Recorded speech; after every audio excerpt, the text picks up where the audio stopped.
crunch time for the EU and probably the UK as well with the EV mandates.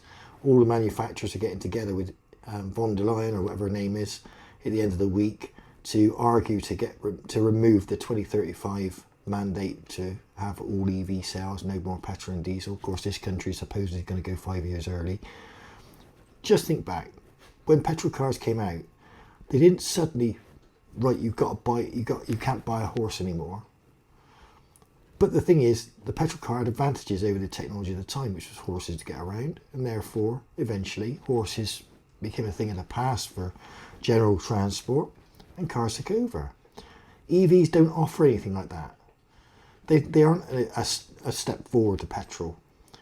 The range of the cars is too restrictive. It's more expensive to actually charge on public charging because all these idiots go, oh yes, but I can charge up for 7 pence overnight.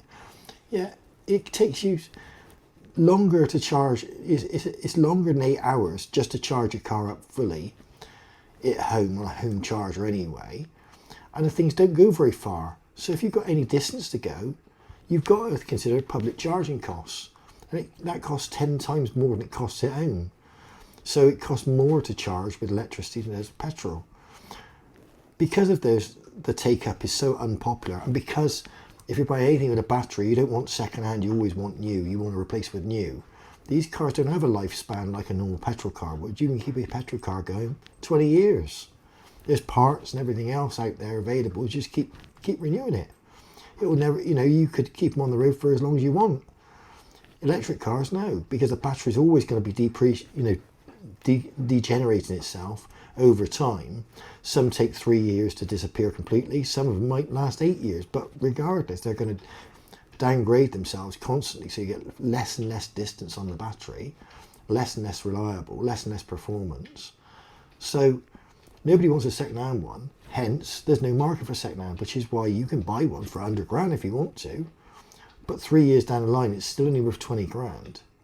Whereas a petrol car, you might buy one for £100,000, it's still worth 60, 70,000 in 3 years' time, because there's always got a value. It doesn't degrade in the same way. It goes the same distance on the mileage. Waste of time. They're flogging a dead horse, and they're going to have to realise, because all they're doing is destroying the European car manufacturers. They're completely destroying them. Trump's already sorted out the USA. All those companies are chuffed to bits. They don't have to make any EVs anymore. The EU's got to follow. Otherwise, you're going to have a car industry that's reliant on Chinese rubbish coming across.